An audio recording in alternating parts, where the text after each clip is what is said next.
ನಮಸ್ಕಾರ, ನಾನು ದಿವ್ಯಾಶ್ರೀ. ಭಾರತದಲ್ಲಿ ಸಾರ್ವಜನಿಕ ಸಾರಿಗೆ ವ್ಯವಸ್ಥೆ ಕ್ರಾಂತಿಕಾರಿ ಬದಲಾವಣೆ ಕಂಡಿದೆ.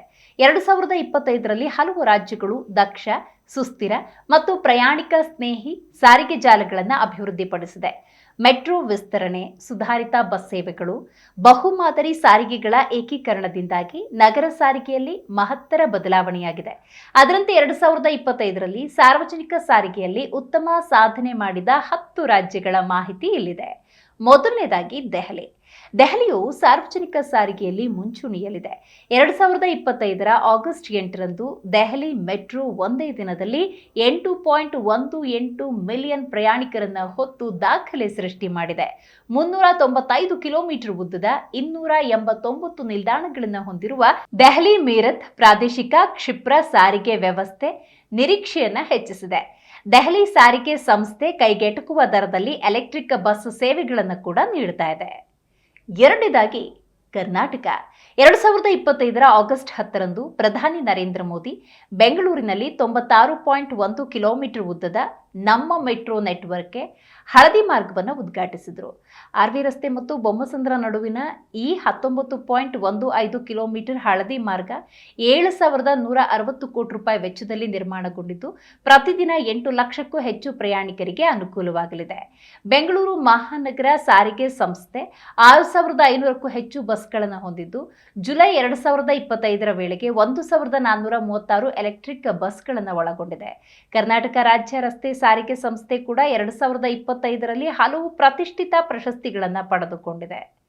ಮೂರನೇದಾಗಿ ಮಹಾರಾಷ್ಟ್ರದಲ್ಲಿ ಮುಂಬೈನ ಉಪನಗರ ರೈಲು ವ್ಯವಸ್ಥೆ ಮೆಟ್ರೋ ಪ್ರದೇಶದ ಜೀವನಾಡಿ. ಮುಂಬೈ ಮೆಟ್ರೋ ಹೊಸ ಮಾರ್ಗಗಳ ವಿಸ್ತರಣೆಯಿಂದ ನಗರದಲ್ಲಿ ಸಂಚಾರ ಸುಲಭವಾಗಿದೆ.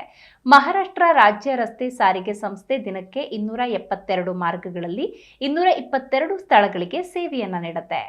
ತಮಿಳುನಾಡು ಚೆನ್ನೈ ಮೆಟ್ರೋಪಾಲಿಟನ್ ಸಾರಿಗೆ ಸಂಸ್ಥೆ ಪ್ರತಿದಿನ 3,376 ಬಸ್ಗಳ ಮೂಲಕ ಸರಾಸರಿ 5.092 ಮಿಲಿಯನ್ ಪ್ರಯಾಣಿಕರಿಗೆ ಸೇವೆಯನ್ನು ನೀಡುತ್ತೆ.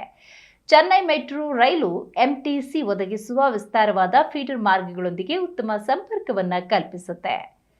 Gujarat Ahmedabad metro bus rapid transit system ಮತ್ತು ಗುಜರಾತ್ ರಾಜ್ಯ ರಸ್ತೆ ಸಾರಿಗೆ ಸಂಸ್ಥೆ ಮೂಲಕ ಗುಜರಾತ್ ಸಾರ್ವಜನಿಕ ಸಾರಿಗೆಯಲ್ಲಿ ಅತ್ಯುತ್ತಮವಾಗಿದೆ. ಅಹಮದಾಬಾದ್ ಬಿಆರ್ಟಿಎಸ್ 118 ಕಿಲೋಮೀಟರ್ ಉದ್ದದ 18 ಮಾರ್ಗಗಳನ್ನು ಹೊಂದಿದೆ. ತೆಲಂಗಾಣದ ಹೈದರಾಬಾದ್ ಮೆಟ್ರೋ ಸ್ವಯಂಚಾಲಿತ ಕಾರ್ಯಾಚರಣೆ ಮತ್ತು ಆಧುನಿಕ ಸೌಲಭ್ಯಗಳೊಂದಿಗೆ ದೇಶದ ಅತ್ಯಾಧುನಿಕ ವ್ಯವಸ್ಥೆಗಳಲ್ಲಿ ಒಂದಾಗಿದೆ. ಟಿಜಿಎಸ್ಆರ್ಟಿಸಿ ಬಸ್ಗಳು ಮೆಟ್ರೋಗೆ ಪೂರಕವಾಗಿ ಸಮಗ್ರ ಸಂಪರ್ಕವನ್ನು ಕಲ್ಪಿಸುತ್ತೆ. ಪಶ್ಚಿಮ ಬಂಗಾಳ ಕೋಲ್ಕತ್ತಾ ಮೆಟ್ರೋ ಭಾರತದಲ್ಲಿ ಮೆಟ್ರೋ ಕ್ರಾಂತಿಗೆ ನಾಂದಿ ಹಾಡಿತು. 2025ರಲ್ಲಿ ಪ್ರಧಾನಿ ನರೇಂದ್ರ ಮೋದಿ ಸುಮಾರು 14 ಕಿಲೋಮೀಟರ್ ಹೊಸ ಮೆಟ್ರೋ ಸಂಪರ್ಕವನ್ನು ಉದ್ಘಾಟಿಸಿದರು. ಕೋಲ್ಕತ್ತಾ ಮೆಟ್ರೋ ಹೌರಾದಲ್ಲಿ ದೇಶದ ಅತಿ ಆಳವಾದ 34 ಮೀಟರ್ ಮೆಟ್ರೋ ನಿಲ್ದಾಣವನ್ನು ಹೊಂದಿದೆ. ಕೇರಳ ಕೊಚ್ಚಿ ಮೆಟ್ರೋ ಜಗತ್ತಿನ ಮೊದಲ ಮಹಿಳಾ ನಿರ್ವಹಣೆಯ ಕ್ಷಿಪ್ರ ಸಾರಿಗೆ ವ್ಯವಸ್ಥೆ. ಕೇರಳ ರಾಜ್ಯ ರಸ್ತೆ ಸಾರಿಗೆ ಸಂಸ್ಥೆ ನವೀನ ಫೀಡರ್ ಬಸ್ಗಳ ಮೂಲಕ ಮೆಟ್ರೋ ನಿಲ್ದಾಣಗಳಿಗೆ ಪ್ರತಿ 15 ನಿಮಿಷಗಳಿಗೊಮ್ಮೆ ಸಂಪರ್ಕವನ್ನು ಒದಗಿಸುತ್ತೆ. ಕೊಚ್ಚಿ ವಾಟರ್ ಮೆಟ್ರೋ ದೇಶದ ಮೊದಲ ತ್ರಿಮಾದರಿ ಸಾರಿಗೆ ವ್ಯವಸ್ಥೆಯಾಗಿದೆ.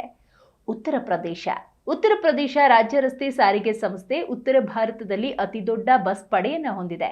ಆಧುನಿಕ ಟ್ರ್ಯಾಕಿಂಗ್ ವ್ಯವಸ್ಥೆಗಳೊಂದಿಗೆ ಪ್ರಯಾಣಿಕರು ಮೊದಲ ಅಪ್ಲಿಕೇಶನ್ಗಳ ಮೂಲಕ ಬಸ್ಗಳನ್ನು ಟ್ರ್ಯಾಕ್ ಮಾಡಬಹುದು. ರಾಜಸ್ಥಾನ ರಾಜ್ಯ ರಸ್ತೆ ಸಾರಿಗೆ ಸಂಸ್ಥೆ 2,230ಕ್ಕೂ ಹೆಚ್ಚು ಸ್ಥಳಗಳಿಗೆ 4,500 ಬಸ್ಗಳನ್ನು ನಿರ್ವಹಿಸುತ್ತೆ. ಜೈಪುರ ಮೆಟ್ರೋ ದೇಶದ 6ನೇ ಮತ್ತು 3ನೇ ಅಂತಸ್ತಿನ ಎತ್ತರದ ಬೀದಿಗಳಲ್ಲಿ ಕಾರ್ಯನಿರ್ವಹಿಸುವ ಮೊದಲ ಮೆಟ್ರೋ ಆಗಿದೆ. ನೋಡಿದ್ರಲ್ಲ, ಭಾರತದಲ್ಲಿ ಸಾರ್ವಜನಿಕ ಸಾರಿಗೆ ವ್ಯವಸ್ಥೆಯ ಕ್ರಾಂತಿಕಾರಿ ಬದಲಾವಣೆ ಹೇಗಿದೆ ಅಂತ. ನೋಡ್ತಾ ಇರಿ ಜಿ ಕನ್ನಡ ನ್ಯೂಸ್, ಸತ್ಯವೇ ಸುದ್ದಿಯ ಜೀವಾಳ.